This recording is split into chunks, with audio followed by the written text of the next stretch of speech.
نحمدہ و نصلی علی رسولہ الکریم۔ ربیع الاول کے فضائل، مسائل، رسومات اور منکرات، اس کے بارے میں آج ہم بات کریں گے۔ ربیع الاول اسلامی سال کا تیسرا قمری مہینہ ہے۔ ربیع عربی میں موسم بہار کو کہا جاتا ہے اور اول کا معنی ہے پہلا، تو اس کا مطلب ہوا پہلا ربیع الاول، پہلا موسم بہار۔ تو موسم بہار دو زمانوں پر مشتمل ہوتا ہے۔ ایک تو اس کا ابتدائی زمانہ جس میں پھول اور کھلیاں کھلتے ہیں، اور دوسرا وہ زمانہ جب پھل پک جاتے ہیں۔ پہلے زمانے کو ربیع الاول یعنی پہلا بہار کا موسم، جبکہ دوسرے زمانے کو ربیع الثانی یعنی بہار کا دوسرا موسم کہا جاتا ہے۔ جب ان مہینوں کے نام رکھے جاتے تھے تو اس وقت بہار کے یہی موسم تھے، اور پھر بعد میں اسی وجہ سے ان کے نام بھی رکھ دیے گئے۔ علامہ ابن کثیر رحمۃ اللہ علیہ نے لکھا ہے ربیع الاول ارتباط سے نکلا ہے کہ جس کے معنی ہیں موسم بہار میں قیام کرنا۔ تو چونکہ عرب کے لوگ باقی مہینوں کے بنسبت اسی مہینے کے اندر اپنے گھر میں قیام پذیر ہوتے ہیں اور موسم بہار کو اپنے گھر میں گزارتے ہیں، اس لیے اس کا نام ربیع الاول رکھا گیا۔ اس مہینے کی فضیلت ایک تو یہ بھی ہے کہ اس مہینے کے اندر حضرت محمد سرور دو جہان محمد مصطفیٰ اور رحمت للعالمین دنیا کے اندر تشریف لائے تھے۔ اس لیے کہ جب نبی علیہ الصلوۃ والسلام سے پیر کے دن کے روزے کے بارے میں پوچھا گیا تو نبی علیہ الصلوۃ والسلام نے اس کی ایک فضیلت اور ایک وجہ یہ بھی بتائی کہ اسی دن میں پیدا کیا گیا ہوں۔ جب پیر کے دن کو نبی علیہ الصلوۃ والسلام کی ولادت کی وجہ سے فوقیت حاصل ہے، تو ماہ ربیع الاول کو بھی باقی مہینوں کے اوپر نبی علیہ الصلوۃ والسلام کی ولادت کی وجہ سے فضیلت اور فوقیت حاصل ہے۔ تمام مورخین اور محدثین کا اس بات پر اتفاق ہے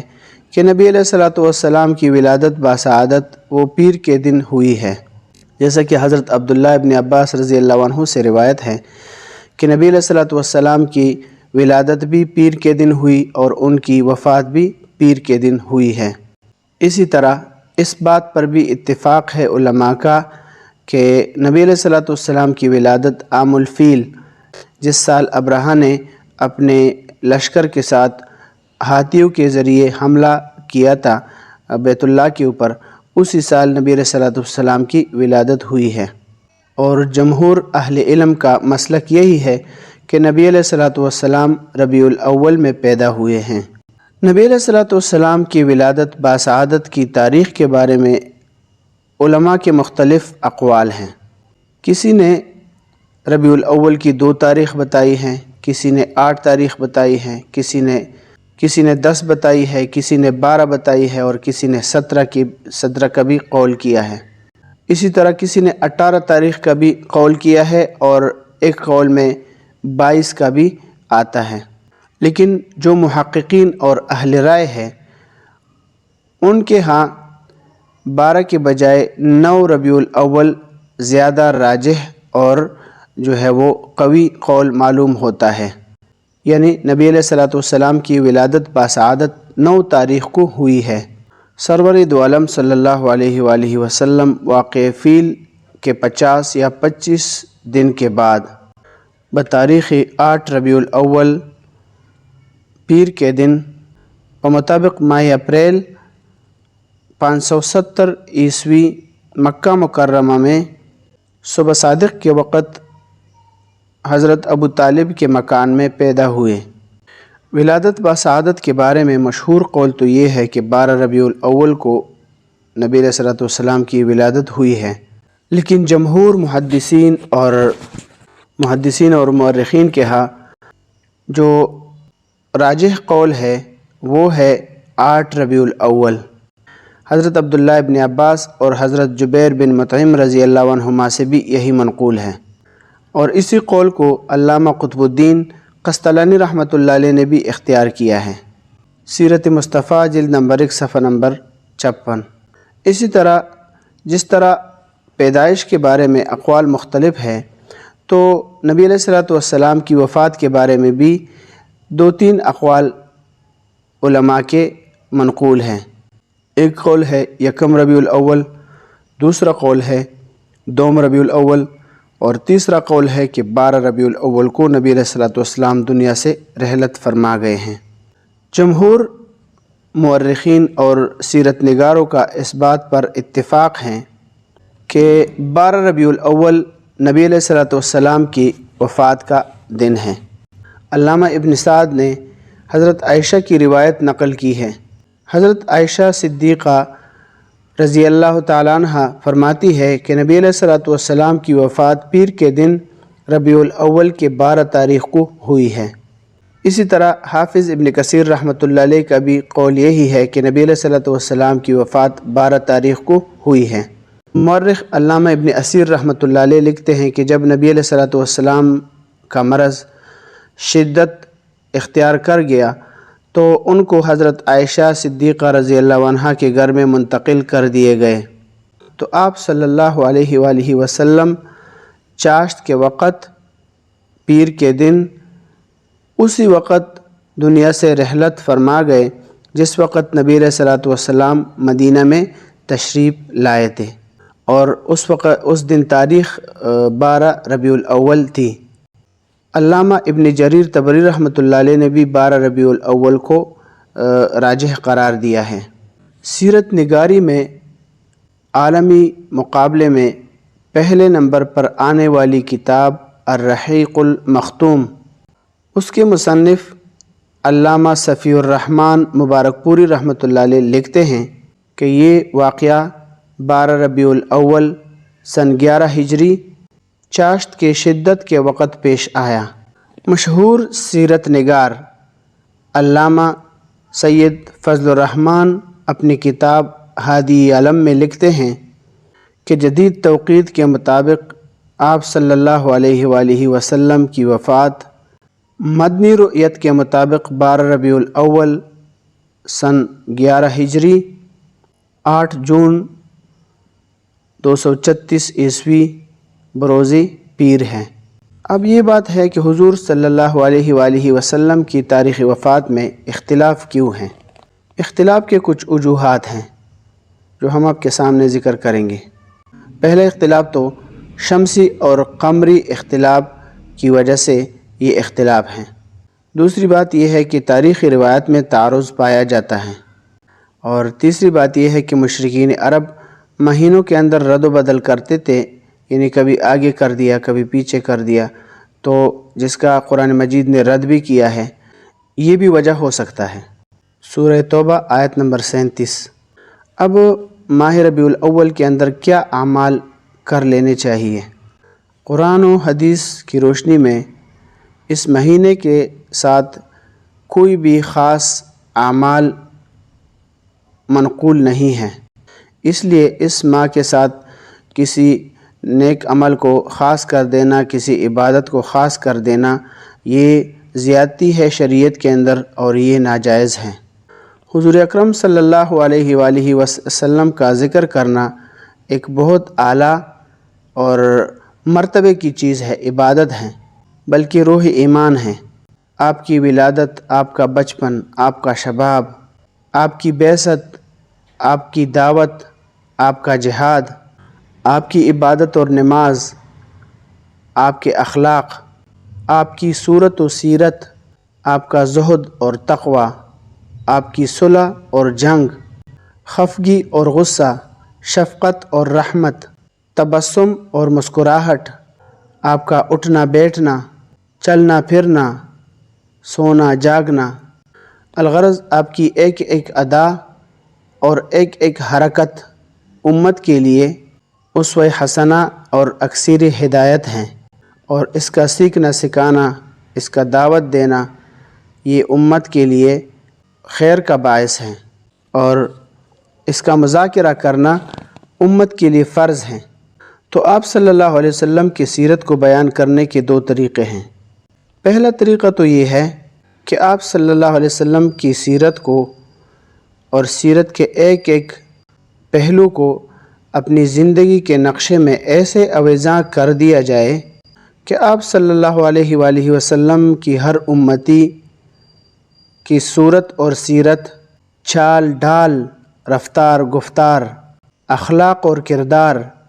کہ وہ سب آپ صلی اللہ علیہ وآلہ وسلم کی سیرت کی تصویر بن جائے اور دیکھنے والے کو خود سمجھ آ جائے کہ یہ ہے حضرت محمد صلی اللہ علیہ وآلہ وسلم کا غلام۔ اور دوسرا طریقہ یہ ہے کہ جہاں بھی کوئی موقع ملے تو آپ صلی اللہ علیہ وآلہ وسلم کے ذکر سے اس مجلس، اس محفل کو معطر کر دیا جائے۔ آپ صلی اللہ علیہ وآلہ وسلم کے فضائل، کمالات، آپ صلی اللہ علیہ وسلم کے تذکرہ خیر اور اسی طرح آپ صلی اللہ علیہ وسلم کے شعر و شاعری کے اندر ذکر ہر مجلس میں، ہر محفل میں کیا جائے، اور آپ صلی اللہ علیہ وسلم کے بابرکت اعمال اور طریقوں کا ذکر کیا جائے۔ سلف صالحین، صحابہ کرام، تابعین، تبع تابعین، متقدمین، سارے انہی طریقوں کے اوپر عمل کرتے تھے۔ وہ آپ صلی اللہ علیہ وآلہ وسلم کے ایک ایک عمل کو اپنی زندگیوں، اپنے عمل میں زندہ کرتے تھے، اور ہر محفل اور ہر مجلس میں آپ صلی اللہ علیہ وآلہ وسلم کا تذکرہ کرتے تھے۔ چند مثالیں ذکر کرتے ہیں۔ حضرت عمرو بن عاص رضی اللہ عنہ فرماتے ہیں کہ اگر مجھ سے کسی نے یہ سوال کیا کہ نبی علیہ الصلوۃ والسلام کا چہرہ مبارک کیسا تھا تو میں اس کا جواب نہیں دے سکوں گا، اس لیے کہ جب میں اسلام قبول نہیں کر چکا تھا تو اس وقت نبی علیہ الصلوۃ والسلام کی ذات اقدس مبارک مجھے سب سے زیادہ مبغوض ترین تھی، یعنی میں ان سے نفرت کرتا تھا، اور جب میں نے اسلام قبول کر لیا تو نبی علیہ الصلوۃ والسلام کا چہرہ مبارک مجھے سب سے افضل ترین اور سب سے محبوب ترین چہرہ تھا، لیکن ان کے رعب کی وجہ سے میں ان کی طرف نگاہ پوری طرح جما کے نہیں دیکھ سکتا تھا، اور اسی حالت میں نبی علیہ الصلوۃ والسلام کی رحلت بھی ہو گئی، اور یعنی دنیا سے جاتے دم تک میں نے نبی علیہ الصلوۃ والسلام کو جی بھر کر نہیں دیکھا۔ اسی وجہ سے اگر مجھ سے کوئی سوال کرے تو میں ان کے حلیہ مبارک کو پوری طرح تفصیل کے ساتھ بتا نہیں پاؤں گا۔ اسی طرح حضرت انس رضی اللہ عنہ، یہ بچپن میں 10 سال کی عمر میں حضرت ام سلمہ رضی اللہ عنہ نے نبی علیہ الصلوۃ والسلام کے حوالے کیا تھا آپ صلی اللہ علیہ وسلم کی خدمت کے طور پر کہ وہ آپ کی خدمت کریں گے۔ تو وہ فرماتے ہیں کہ ایک دن کسی صحابی نے نبی علیہ الصلوۃ والسلام کی دعوت کی، اور دعوت کے اندر جو کھانا تیار کیا گیا تھا اس کے اندر کدو تھا، تو نبی علیہ الصلوۃ والسلام اس کدو کے ٹکڑے کو اس شوربے میں تلاش کر رہے تھے۔ تو جب میں نے نبی علیہ الصلوۃ والسلام کو دیکھا کہ وہ تلاش کر رہے ہیں کدو کے ٹکڑوں کو، تو میں نے سارے ٹکڑے نکال کر نبی علیہ الصلوۃ والسلام کے سامنے رکھ دیے، اور یہ نبی علیہ الصلوۃ والسلام کا پسندیدہ غذا تھا، یعنی کدو بہت پسند فرماتے تھے۔ تو اسی دن سے مجھے کدو سے محبت سی ہو گئی، اور اس دن کے بعد جب بھی مجھ سے گھر والوں نے پوچھا ہے اور کسی کھانے کے بارے میں پوچھا ہے تو میں نے کدو کے علاوہ کسی اور چیز کا نہیں بتایا ہے۔ حتیٰ کہ امیر المؤمنین حضرت عمر رضی اللہ عنہ کے دور خلافت میں جب بصرہ نئے شہر کے طور پر آباد ہوا تو باقی صحابہ کے ساتھ ساتھ حضرت انس رضی اللہ عنہ کو بھی وہاں پر بلایا گیا، تو وہاں پر بھی ان کے لیے کوئی زمین میسر کر دی گئی، تو حضرت انس رضی اللہ عنہ نے وہاں پر بھی اس زمین کے اندر کدو کا کاشت کر دیا تھا۔ اس زمین کے اندر کچھ فاصلے پر کھجور کے درخت بھی تھے، تو وہ کدو کے کاشت کے جو بیلیں ہوتی تھی وہ دور سے نظر آتی تھی۔ تو حضرت انس رضی اللہ عنہ فرماتے ہیں کہ کبھی کبھی اس طرح ہوتا تھا کہ میری زمین ایک سال میں 2 مرتبہ بھی فصل دیتی۔ یہ نبی علیہ الصلوۃ والسلام کی دعا کا اثر اور نبی علیہ الصلوۃ والسلام کے پسند کے ساتھ محبت رکھنے کی وجہ سے کبھی کبھی ایسا بھی ہوتا تھا کہ اتنے بڑے کدو اس کے اندر ہو جاتے تھے کہ کسی جانور کے اوپر لاد کر گھر لے جانا پڑتا تھا۔ اسی طرح حضرت عبداللہ ابن عمر رضی اللہ عنہ کے شاگرد خاص حضرت نافع رحمۃ اللہ علیہ وہ ذکر کرتے ہیں کہ حضرت عبداللہ ابن عمر رضی اللہ عنہ آخری وقت میں آخری عمر میں نابینا ہو گئے تھے۔ تو